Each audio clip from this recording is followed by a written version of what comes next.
이미 골목식당이라는 그 프로그램에서 여러 번 소개가 되어져서 인기가 있던 그 돈가스 가게가 쫓겨나다시피 해서 제주도로 이전한 내용이 방영되었습니다. 보신 분들은 아시겠죠? 그런데 방송이라서 그렇게 잘 되던 돈가스 가게가 제주도로 쫓기듯 그렇게 이전하게 된 이유를 말할 수는 없었지만 종합해보면 그 이유가 따로 있었습니다. 그 이유는 방송을 타고 그 가게가 너무 잘 되니까 그 포방터 시장의 다른 상인들이 터세를 부리고 배아파해서 그 앞에 와서 몇몇 나쁜 상인들이 행피해를 부리고 민원을 계속 넣었기 때문이다라는 겁니다. 줄을 섰는데 말입니다. 여러분, 포방터 시장에 그 상인들만 그렇게 다른 사람이 잘 됐대 배아파할까요? 시샘할까요? 예, 사촌이 땅을 사면 뭐가 아프다고요? 배가 아픕니다. 예, 그 말이 괜히 나온 건 아닐 겁니다. 이 땅에 존재하는 모든 사람이라면 그 죄성을 다 가지고 있습니다. 그런데 오늘 우리가 다루려고 하는 주제는 그 죄성이 아니라 그런 죄성을 가지고 있는 인간이, 사람이 과연 변화될 수 있느냐라는 것입니다. 바뀔 수 있느냐라는 것입니다. 우리는 심심찮게 이런 이야기를 듣습니다. 사람은 변하지 않는다. 언제 이런 이야기를 하죠? 어떤 대상에 대해서 나쁘게 표현할 때, 그 사람 안 바뀌어. 점잖게 이야기하면 그 사람 안 바뀐다는 것이고, 좀 까놓고 이야기하면 그 인간 안 바뀌어. 그 인간 안 바뀌어. 그래서 사람이 바뀌지 않는다는 사실을 확정시키기 위해서 이런 말도 있습니다. 사람이 갑자기 바뀌면 뭐 한다? 죽는다. 아주 사람들은 사람이 바뀌지 않는다는 것에 대해서 대못을 받고 그것이 진리인 양 이야기를 합니다. 그런데 정말 여러분, 사람이 바뀌지 않을까요? 변화되지 않을까요? 네, 답부터 말씀드리면 바뀝니다. 변화될 수 있습니다. 성경에는 그렇게 바뀌었던 사람들의 이야기가 수두룩합니다. 어떤 면에서 성경은 그렇게 바뀐, 변화된 사람들의 이야기로 가득 찬 책이라고 말해도 과언이 아닙니다. 그 바뀐 인물 중에 한 명이 오늘 본문에서 소개하는 니고데모라고 하는 사람입니다. 오늘 우리는 성경을 통해서, 말씀을 통해서 사람은 바뀔 수 있다는 것을 보게 될 것입니다. 그리고 사람을 바꾸는 그 동력이, 원인이 무엇인지를 보게 될 것입니다. 그리고 사람이 바뀔 수 있는데 바뀌지 않았다는 것은 그것이 무엇을 의미하는지도 함께 보게 될 것입니다. 좀 도전적인 말씀이 될 수도 있습니다. 그러나 오늘 말씀을 나누는 가운데 우리 가운데 참으로 변화가 일어나는 은혜가 있기를 주님 이름으로 축복합니다. 예수님께서 예루살렘에서 사역하던 어느 날 밤에 한 인물이 예수님을 찾아옵니다. 그 인물은 니고데모라고 하는 사람입니다. 니고데모는 그 당시에 모든 사람들이 올라가고자 하는 모든 그 위치를 다 겸하고 있었던 인물입니다. 그는 산헤드린 공회원이었습니다. 바리새인이었습니다. 지도자였습니다. 이스라엘의 선생이었습니다. 그런 그가 예수님을 만나러 온 시각이 언제였다고요? 밤이었습니다. 왜 니고데모는 예수님을 만나러 밤에 왔을까요? 그 정도의 신분이면 어느 때 낮 시간에 나가도 떳떳하게 나아갈 수 있었을 만한데 왜 예수님을 만나러 올 때 니고데모는 밤 시간을 택했을까요? 그가 워낙 맡은 것이 많기 때문에 낮에는 시간이 없어서 예수님을 밤에 만나러 왔을까요? 아니면 반대로 예수님이 너무 사역이 바쁘시니까 그 예수님의 바쁜 시간을 피해서 예수님과 좀 더 깊이 있는 시간을 나누기 위해서 예수님이 많은 시간을 가질 법한 그 밤 시간이라서 밤에 찾아온 것일까요? 전자일까요? 후자일까요? 전자도 아니고 후자도 아닙니다. 니고데모가 밤에 예수님을 찾아온 이유는 그가 예수님과 대화를 나누는 그 자신의 모습이 다른 사람들에게 알려지는 것을 부끄러워했기 때문입니다. 그리고 산헤드린 다른 회원들이 자기가 예수님과 이야기를 나누는 그 모습을 비난할 것을 두려워했기 때문입니다. 예수님 당시에 니고데모 정도의 그 위치에 있는 사람들에게 있어서 예수님은 상종하면 안 되는 대상이었습니다. 니고데모는 그리스도를 예수님을 만나러 올 때 어둠의 힘을 빌려서 예수님에게 나와야 할 만큼 용기가 없었던 자였습니다. 그가 용기가 없었던 자라는 사실은 그가 예수님께 나와서 첫 번째 꺼낸 말 속에서도 확연하게 드러납니다. 니고데모는 예수님에게 이렇게 말을 건넵니다. 랍비여, 우리가 당신은 하나님께로부터 오신 선생인 줄 아나이다. 여러분, 사적으로 나왔으면 지금 어떻게 말해야 됩니까? 랍비여, 내가 당신은 하나님께로부터 오신 선생인 줄 아나이다. 자기 의견을 피력해야죠. 그런데 지금 니고데모는 복수 속에 자기를 숨기면서 우리가 라는 표현을 씁니다. 왜 그 복수 속에 자기를 감추고 있는 것일까요? 자기의 분명한 의사를 표출해내는 것이 두려웠기 때문입니다. 용기가 없는 자였습니다. 오늘 본문에 나타나는 니고데모의 첫 번째 모습은 뭐냐? 용기 없는 자입니다. 사람들 중에도 이런 사람들이 많이 있죠. 자기가 생각하는 것을 제대로 표현하지 못하는 용기 없는 자. 분명히 옳은 것을 옳은 것이라 말하지 못하는 용기 없는 자들이 있습니다. 자기가 신앙을 가지고 있는 그 신앙을 떳떳하게 말하지 못하는 용기 없는 자들이 있습니다. 여러분, 이런 사람들도 바뀔 수 있을까요? 변화될 수 있을까요? 예, 물론입니다. 두 번째로 성경에 등장하는 니고데모의 두 번째 모습은 눈에 보이는 것을 따라 믿는 자였습니다. 눈에 보이는 것을 따라. 믿을 만한 것이 보이면 믿고, 믿을 만한 것이 보이지 않으면 믿지 않는 그런 자였습니다. 요한복음 3장의 니고데모에 대한 이야기를 시작하기 전에 요한복음 2장 마무리 마지막 부분에 보면 성경은 표적만을 가지고 믿는 믿음이 온전한 믿음이 아니고 부적절한 믿음인 것을 말씀을 합니다. 그래서 요한복음 2장 23절에 이렇게 말씀합니다.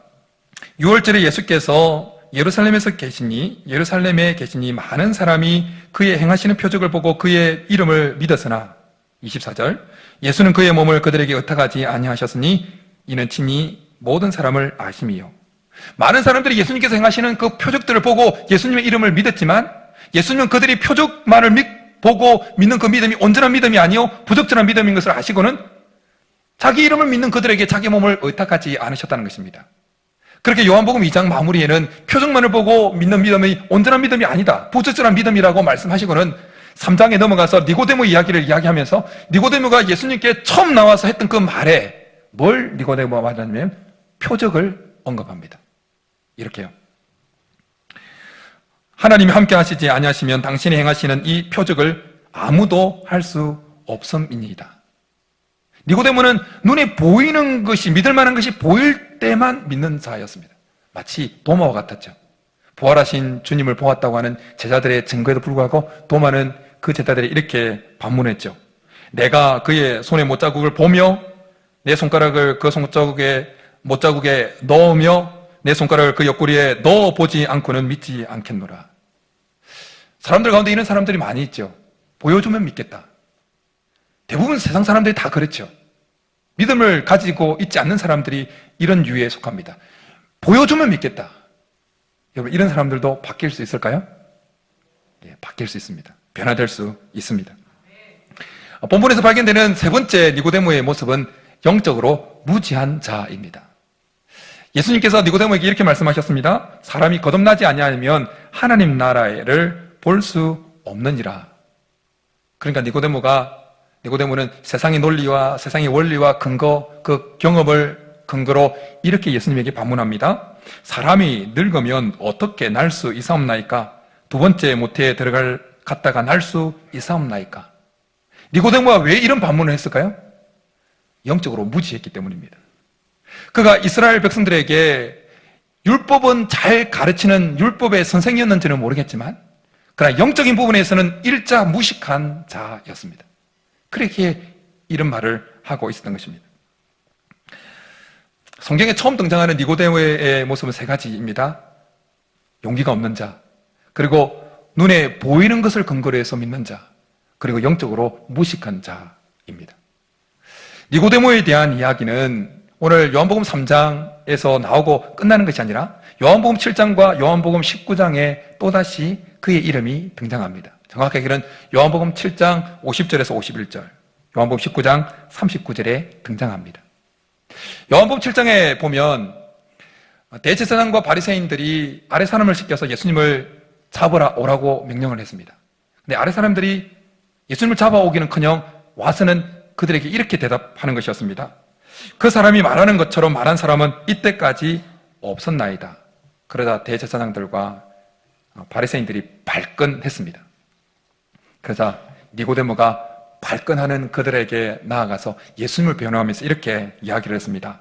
우리 율법은 사람의 말을 듣고 그 행한 것을 알기 전에 심판하느냐?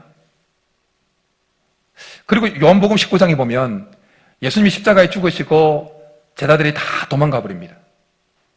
그리고 예수님이 장사 무덤에 묻히시는데 아리마대 요셉이 빌라도에게 가서 예수님의 시신을 무덤에 장사하겠다고 예수님의 시신을 요구합니다. 그런 과정 속에 니고데모의 모습이 이렇게 그려지면서 소개됩니다. 일찍이 예수님께 밤에 찾아왔던 니고데모도 모략과 침향 섞은 것을 100리트라쯤 가지고 온지라 이에 예수의 시체를 가져다가 유대인의 장례법대로 그 향품과 함께 세마포로 쌌더라. 요한복음 7장과 요한복음 19장에 나타나는 니고데모의 모습은 오늘 우리가 읽은 요한복음 3장에 나타나는 모습과는 완전히 다릅니다. 변화된 것입니다. 요한복음 7장의 모습, 요한복음 3장에서는 예수님을 이렇게 나와서 자기의 의사를, 자기의 생각을 분명하게 드러내지 못하고 우리가 복수 속에 자기를 숨겼지만 요한복음 7장에 넘어가서는 자기의 생각을, 자기의 신앙을 더 또렷하게 그 사내들인 공회의원 앞에서 말합니다. 그리고 요한복음 19장에 넘어가면 더 변화된 니고데의 모습이 확연하게 드러난 것을 보게 되어집니다. 십자가형으로 죽은 그 당시 십자가형으로 죽은 죄인의 시신에 관여하는 것은 그 당시 아주 위험한 일이었습니다. 그냥 죽은 사람도 아니고 십자가형은 최고로 악독한 사람들에게 가해지는 형태였기 때문에 그 십자가에 죽은 시신과 관계가 되어지는 것은 아주 위험한 것이었어요. 같은 사건에 연루된 사람 아닌가? 의심을 받기에 딱 좋은 것이었습니다. 그러한 상당한 위험이 따르는 일임에도 불구하고 니고데모는 아리마대 요셉과 함께 예수님을 장사하는 이 일에 깊숙이 관여를 합니다. 모략과 침향을 섞은 것을 무려 33kg나 가지고 옵니다. 그리고 중요한 것이 있습니다. 그리고 직접 자신이 예수님의 시신을 침향과 모략으로 닦습니다. 요한복음 19장 39절과 40절을 한 번 더 읽어드리겠습니다. 일찍이 예수께 밤에 찾아왔던 니고데모도 모략과 침향 섞은 것을 100리트라쯤 가지고 온지라 이에 예수의 시체를 가져다가 유대인의 장례법대로 그 향품과 함께 세마포로 쌌더라. NIV 성경에는 그들 중에 two of them이라고 써요. 아리마대 요셉과 이 니고데모를 특별히 지목해서 이 부분을 번역하고 있습니다. 여러분, 지금 현재 니고데모의 눈앞에 있는 예수님의 모습은 그렇게 표적을 행할 때 그 화려한 모습이 아니었습니다. 죽은 자를 살리고 눈먼 자를 뜨게 만들고 풍랑이는 바다를 잠잠케 하시는 그런 권능 있는 모습이 아니었습니다. 지금 자기 니고데모 눈앞에 놓여있는 예수님의 모습은 그냥 발가벗겨져서 온갖 모욕과 수치를 한 몸에 짊어지고 연약해서 로마 병정에게 십자가에 못 박혀 죽어 있는 나약한 시체에 불과했습니다. 그런데 그 시체를 향해서 지금 니고데모가 어떻게 하고 있다고요? 시체를 닦고 있는 겁니다. 그 당시 시체를 닦는 일은 종들이 하는 일입니다. 종들이 하는 일을 누가 했다고요? 니고데모가. 엄청난 변화입니다. 엄청난 변화. 지금 니고데모는 그 예수님이 하나님의 아들이시요 하나님이라는 것을 고백하고 사랑을 고백하고 있는 것입니다. 마치 니고데모는 예수님이 살아생전에 순전한 나다 한 옥합을 깨뜨려서 예수님의 머리에 부었던 그 여인처럼 니고데모는 자기 인생을 깨뜨려서 예수님을 향한 신앙을 고백하고 있고 나아가서 사랑을 고백하고 있습니다. 용기 없던 자가 자기 생명을 걸고 예수님께 신앙을 고백하고 예수님을 따라갑니다. 눈에 보이던 대로만 믿던 그가 이제는 눈에 보이지 않아도 믿는 자로 바뀌게 되었습니다. 무엇보다도 영적으로 무식했던 자가 이제는 영적으로 눈을 떠서 예수님을 하나님의 아들인 것을 알고 그에게 신앙을 고백할 뿐만 아니라 한 단계 더 나아가서 예수님을 사랑한다고 올인하는 제자의 단계까지 나가게 된 것입니다. 이 니고데의 모습을 보고 있으면 감동이 밀려오면서 동시에 도전이 밀려옵니다. 중요한 것은 니고데모의 변화가 아니라 나도 니고데모처럼 그런 변화를 경험했냐라는 것입니다. 니고데모가 바뀐 건데 중요한 것은 나도 니고데모처럼 그렇게 바뀌었냐라는 것입니다. 여러분, 사람은 바뀔 수가 있습니다. 사람은 변화될 수 있습니다. 다른 사람들은 바뀌어도 저 인간만은 안 바뀌어. 그런 사람들 있잖아요. 집에 같이 살고 있는 사람도 그럴 수도 있고, 그 인간만은 안 바뀌어. 그 인간 바뀔 수 있습니다. 바뀔 수 있어요. 또한 이 올 한 해를 지내오면서 바뀌지 않는, 변화되지 않는 자기의 모습에 실망하신 분도 있을 건데요. 내년에는 바뀔 수 있습니다. 바뀔 수 있기를 간절히 축복합니다. 근데 여러분, 그냥 바뀌는 것이 아닙니다. 사람이 바뀌는 데는 동력이 필요합니다. 사람들이 바뀌지 않는 것처럼 보이는 이유는 그 바뀌는 동력이 그 사람 속에 없기 때문입니다. 그렇다면 니고데모로 하여금 그렇게 바뀌게 만들었던 동력은 뭘까요? 겁쟁이가 용기 있는 자로, 보는 것대로 믿는, 보는 것을 근거해서 믿는 자가 보지 않고도 믿는 자로 바뀌는 그 동력, 영적으로 무직한 자가 영적으로 눈을 뜨고 예수님을 향해서 사랑을 고백하는, 자기 인생을 올인하게 만드는 그 동력이 무엇이었냐라는 것입니다. 그 동력은 성령의 역사입니다. 성령의 역사. 예수님은 니고데모에게 오늘 요한복음 3장에 보면 이런 말씀을 하셨습니다. 사람이 물과 성령으로 나지 아니하면 하나님 나라에 들어갈 수 없느니라. 육으로 난 것은 육이요 영으로 난 것은 영이니라. 예수님께서 말씀하신 이 물과 성령으로 난다고 하는 이 물에 대한 표현, 주소서에 찾아보면 여러 가지 권위 있는 주소서들도 좀 다릅니다. 물 세례를 의미한다, 혹은 하나님의 말씀을 의미한다, 뭐 여러 가지가 있는데 한 가지 공통된 것은 이것이 상징이라는 것입니다. 상징. 저는 그 여러 견해 중에 이 물이 성령의 정결 예식을 상징하는 것으로 그렇게 받아들입니다. 성령의 역사로 니고데모 속에 새로운 변화가 일어난 것입니다. 예수님을 만났던 이 밤 이후에 성령은 니고데모 속에서 근본적인 변화를 일으키셨고, 그리고 계속해서 시간이 지나면서 점점 더 니고데모를 확실하게 예수님을 쫓아가는 제자로 빚어가기 시작하셨습니다. 성령은 에스겔 선지자를 통한 말씀처럼 니고데모 속에 새 마음을 불어넣으셨습니다. 성령은 니고데모 속에 굳은 마음을 제거하시고 부드러운 마음을 불어넣어 주셨습니다. 성령은 예수님께서 말씀하셨던 것처럼 니고데모를 거듭나게 하셨습니다. 성령은 니고데모를 조금 개선시키는 차원이 아니라 근본적으로 속에서부터 그를 완전히 새롭게 바꾸어 놓으셨습니다. 사람은 바뀌지 않는다, 그렇게 말하는 이유는 이것 때문일 겁니다. 뭔가 좀 바뀐 듯 했는데 결정적인 순간에는 예전의 모습이 그대로 드러나기 때문입니다. 그래 봐, 사람은 안 바뀌어, 그런 말을 하게 만드는 모습이 있습니다. 사람들이 그렇게 원래 모습으로, 결정적인 순간에 원래 모습으로 보이는 이유는 그 사람의 근본적인 근본이 변화되지 않았기 때문입니다. 속이 바뀌지 않았기 때문입니다. 윤리적으로 조금의 노력으로 겉모습은 바뀌었는지 모르지만 속이 근본적으로 바뀌지 않았기 때문에 원래 모습 그대로 도루묵이 된 것입니다. 우리의 근본을 바꾸는 힘은 우리 속에 있는 것이 아니라 성령의 힘입니다. 성령의 역사가 우리 속에 새로운 것을 바꿉니다. 예레미야 선지자를 통한 말씀처럼 심히 만물보다 거짓되고 심히 부패한 마음을 소유하고 있는 사람이 바뀌려면 우리의 마음이 바뀌어야 돼요. 이 속이 바뀌어야 됩니다. 겉모습만 조금 바뀐다고 바뀌어지고 변화되는 것 아닙니다.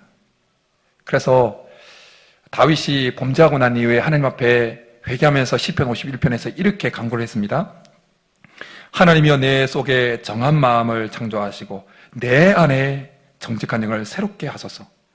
겉이 아니라 자기 속을 새롭게 창조해달라고, 자기 속을 새롭게 변화시켜달라고 간구한 것입니다.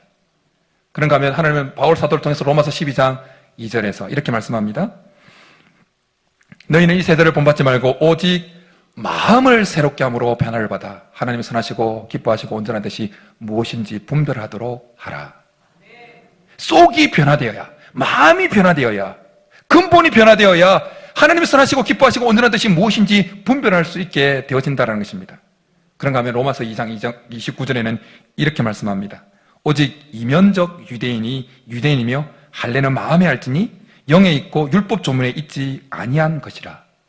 이 말씀이 착 와닿지 않는데요. 그래서 현대인의 성경을 가지고 이 본문을 보면 더 마음에 와닿습니다. 현대인의 성경 이 본문을 로마서 2장 29절에 이렇게 번역합니다. 오히려 마음에 참된 변화를 받은 사람이라야 참 유대인이며 기록된 율법이 아닌 성령님에 의한 마음의 할례가 진정한 할례입니다. 여러분, 조금 종교적인 열심을 내는 사람으로 바뀌었다고 해서 그 사람이 거듭난 것은 아닙니다. 그 사람이 바뀐 것은 아닙니다. 거듭난 것과 종교적인 사람이 된 것과는 차원이 다른 것입니다. 누군가가 스스로 생각할 때 나는 어렸을 때부터 교회 생활을 해왔고 오랫동안 기독교를 믿어왔다고 한다 할지라도 그것이 그 사람이 종교적인 사람이 되었다고는 확실히 말해줄 수 있지만 그 사람이 거듭났다고는 말해줄 수는 없습니다.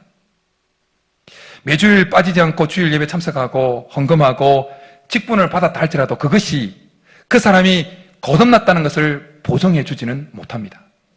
제가 거짓말은 할 수 없잖아요. 강단에서. 보정해 주지는 못합니다. 물론 가능성은 있겠지만요. 예수님께서 니고데모에게 사람이 물과 성령으로 나지 아니하면 하나님 나라에 들어갈 수 없느니라고 말씀하셨을 때 니고데모는 이미 종교적으로 아주 열심 있는 모범생이었다는 사실을 우리는 잊지 말아야 됩니다.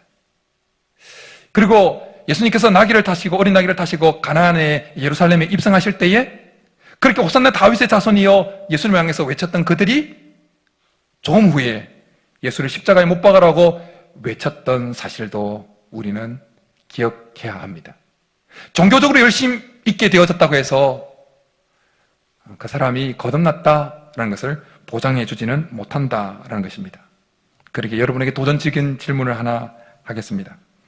여러분들은 근본적으로 바뀐 사람들입니까? 바뀐 것 같다면 아멘 하셔도 됩니다. 너무 목사님 아멘 그거 아니거든요. 종교적으로 조금 열심 있는 차원으로 바뀐 차원이 아니라 정말 성령의 역사로 여러분 속에서부터 근본적인 변화가 일어나신 분 맞느냐라는 것입니다. 물과 성령으로 거듭난 자 맞습니까? 물과 성령으로 거듭났다는 것이 무엇일까요? 여러 가지로 설명할 수 있겠지만 좀 다르게, 좀 와닿게 접근하면 다른 성품이 우리 속에 생겨난 것입니다. 다른 성품이 우리 속에 생겨난 것입니다. 그 성품은 위로부터 온 성품입니다. 하늘에 속한 성품입니다. 육에서 난 것은 육이지만 성령으로 난 것은 영입니다. 우리 속에 물과 성령으로 거듭날 때 우리 속에는 다른 성품이 생겨납니다. 신성한 성품, 하늘에 속한 성품이 생겨납니다. 그래서 추구하는 것이 다릅니다. 원래 있던 우리의 육은 땅의 것을 추구합니다. 죄악을 추구합니다. 그러나 위로부터 난 성품은 위의 것을 추구합니다. 영원한 것을 추구합니다. 하나님 나라를 추구합니다. 하나님 방식을 추구합니다. 그리고 한 번 더 여러분들에게 여러분의 우리 각자의 신앙을 점검할 수 있는 질문을 던집니다. 보이지 않는 하나님 나라를 추구하고 있습니까? 그것을 의식하며 살아가고 있습니까? 마지막 날 주님 앞에 서는 그 순간을 생각하고 의식하면서 살아가고 있습니까? 제가 아내에게도 어제 잠깐 고백했는데, 저는 아주 마음 한켠에 기도하는 것이 하나 있습니다. 그것은 순교의 순간에 내가 믿음을 부인하지 않도록 하는 기도입니다. 순교의 순간에. 평소 살아갈 때에 예수님을 위해서 손해보는 것도 벌벌 떨면서 살아간다면 마지막 순교해야 되는 그 순간에 어떻게 예수님을 시인하고 신앙을 고수할 수 있겠느냐는 도전을 받습니다. 평소 우리가 신앙생활을 하면서 예수 믿는 것 때문에 조금 자존심 상하고 조금 손해보는 것도 못해서 벌벌 떨고 밤잠을 설친다면 마지막 그 결정적인 순간, 예수님으로 인해서 순교해야 될 그 순간에 어떻게 예수님을 시인하고 목배임을 당하고 사자의 밥이 되고 할 수 있겠냐는 것입니다.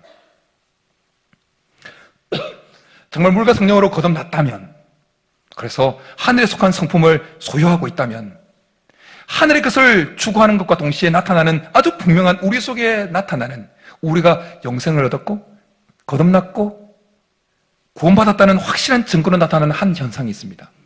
그것은 뭐냐면 두 성품 사이의 싸움입니다. 두 성품 사이의 싸움. 하늘에 속한 성품과 땅에 속한 성품 사이의 싸움입니다. 성령의 소욕을 추구하는 성품과 죄의 소욕을 추구하는 성품 사이의 싸움입니다. 이 싸움이 거듭난 자에게는 있는 것이 정상입니다. 니고데모 속에 분명히 이 싸움이 있었을 겁니다. 성경에는 나타나 있지는 않지만 우리가 추론을 해볼 때 정당한 추론을 할 수가 있습니다. 그가 많은 것을 누리고 있었습니다. 그런데 예수님을 따라가면 그 모든 것을 다 잃어버릴 수가 있는 겁니다. 공회원의 자격도, 지도자의 자격도, 이스라엘 선생의 자격도, 존경받는 그 존경심도, 어떻게 그 유대인들 입장에서는 하나님께 저주를 받아서 십자가에 죽은 그 죄인을 따르는 사가 어떻게 선생이 될 수 있냐, 그런 손가락질을 당할 수도 있는 상황이었습니다. 그러니까 갈등이 일어나지 않았겠습니까?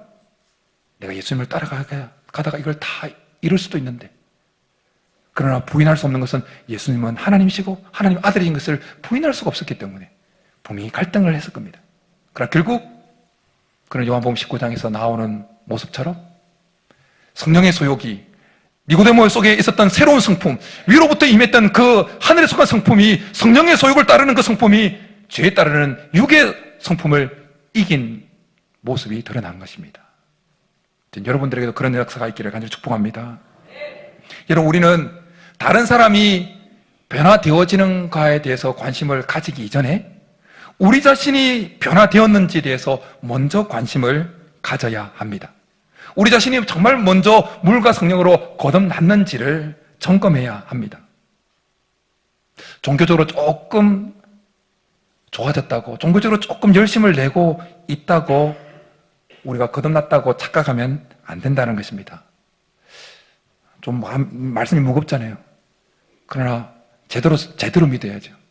우리가 조금 그 모습이 개선되었다고 할지라도 우리가 거듭났다고 착각하면 안 된다는 것입니다.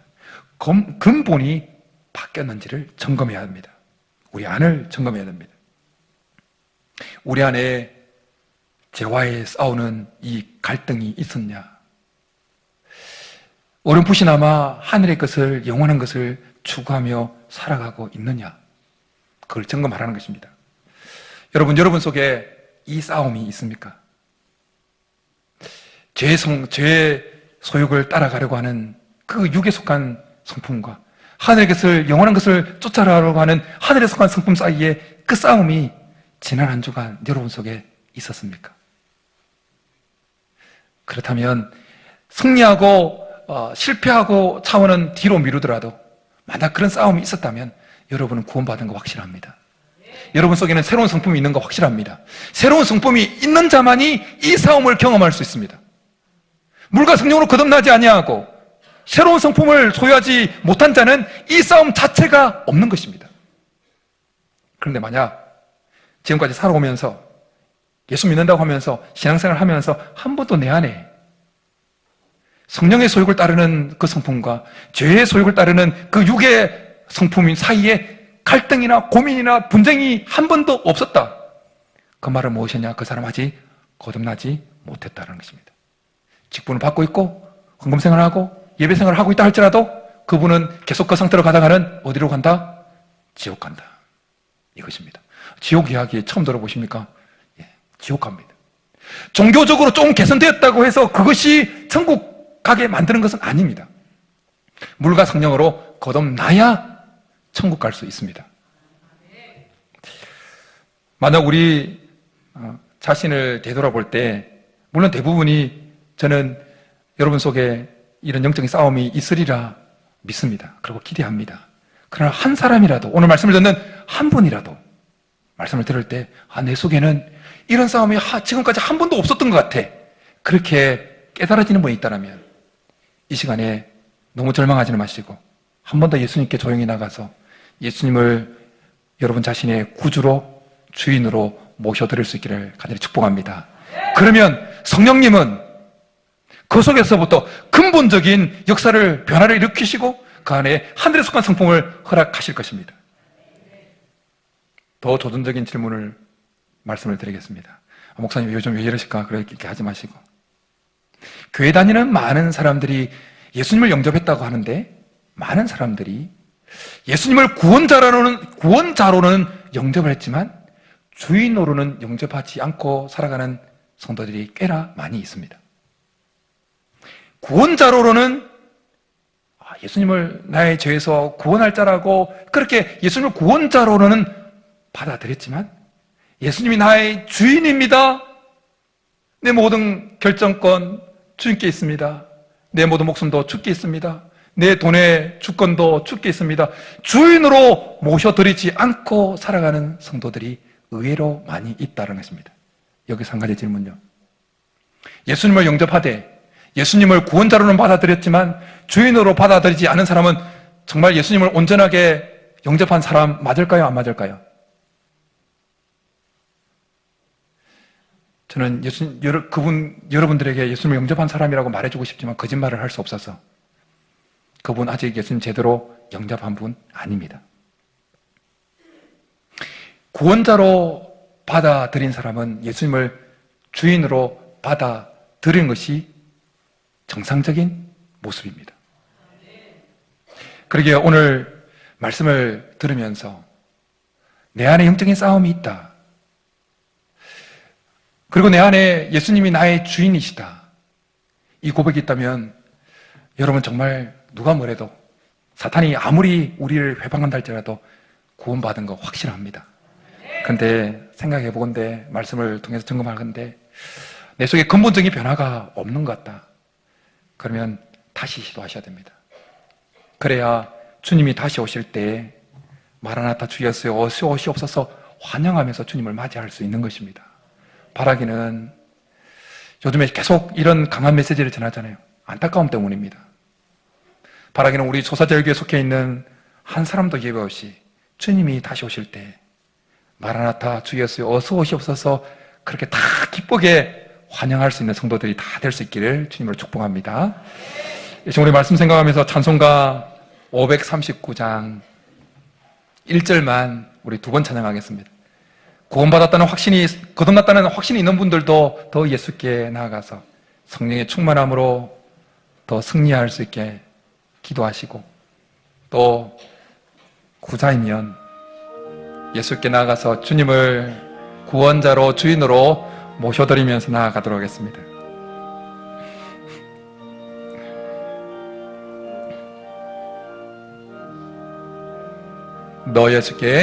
너 예수께 조용히 나가 내 모든 짐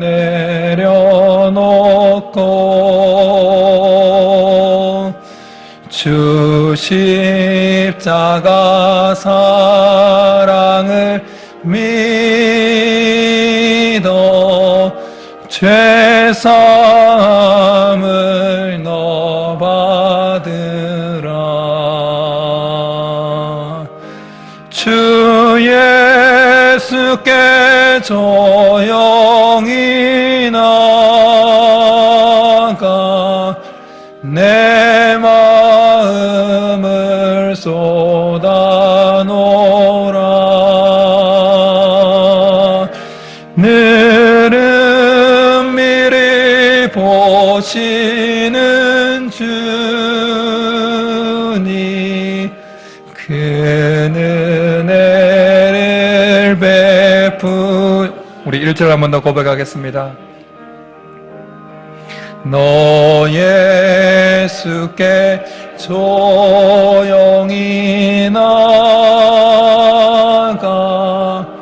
내 모든 짐 내려놓고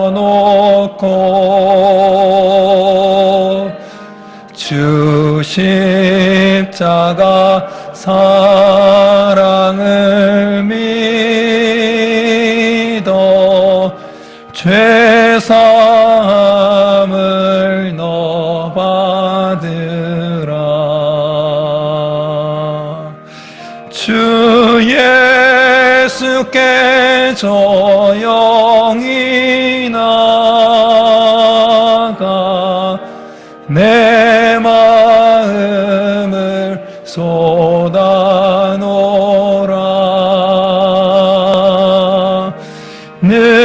너는 미리 보시는 주니 그 은혜를 베푸시리. 이 시간 우리 말씀 생각하면서 같이 기도하며 나가겠습니다. 오늘 말씀을 들으면서 누가 아무래도 사단이 아무리 희망해도 나는 확실히 물과 성령으로 거듭난 자라는 확신이 있는 분들은 더 성령의 충만함, 성령의 역사를 강구하면서 성령의 소욕을 따르는 신의 성품에 참여한 우리 성품이, 새롭게 태어난 그 성품이 날마다 승리하게 도와달라고 간구하시고, 혹시 한 분이라도 말씀을 듣는 가운데 나는 아직 확실하게 거듭나지 못한 사람이라고 느껴지는 분이 있다면 이 시간 조용하게 예수님 앞에 나가서 예수님을 여러분의 구원자로, 주인으로 모셔드릴 수 있기를 바랍니다. 성령께서 여러분 안에 근본적인 변화를 가져올 것입니다. 이 시간 우리 말씀 생각하면서 주여 한번 부르고 기도해 나가겠습니다. 주여! 살아계신 하나님 아버지, 오늘 말씀을 통하여 우리의 자신을 한 번 더, 우리의 신앙을, 우리의 상태를 한 번 더 점검할 수 있도록 말씀을 주시니 감사합니다. 우리 속에 허락하신 새로운 성품, 예수님을 구원자로, 예수님을 주인으로 모셔드리며 하나님 성령의 역사로 말미암아 새롭게 태어난 우리 안에 하늘에 속한 그 성품이, 성령의 소욕을 쫓아가는 이 성품이 죄악의 소욕을 쫓아가는 하나님 육에 속한 그 성품을 이길 수 있도록 성령을 더욱더 충만케 하여 주시고 성령의 역사가 우리 속에 더 강하게 일어나게 도와주옵소서. 하나님 바라기는 우리 가운데 혹 한 분이라도 아직까지 예수 그리스도를 구원자로, 예수 그리스도를 주인으로 모셔드린 일이 없다면 놀라운 역사가 일어나도록 한 번 더 예수께 나아가서 주님을 구원자로, 주님을 주인으로 모셔드리는 놀라운 성령의 역사가 있게 도와주옵소서. 새로운 변화가 있어서 주님이 언제 오시든지 마라나타 주 예수여 어서 오시옵소서, 주님을 환영할 수 있는 모든 성도들이 될 수 있도록 은혜를 베풀어 주옵소서.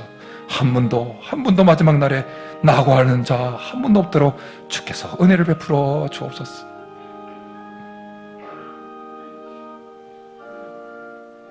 살아계신 하나님 아버지, 오늘 말씀을 통하여 확실히 구원받은 자에게는 한 번 더 우리에게 구원의 확신을 주시니 감사합니다.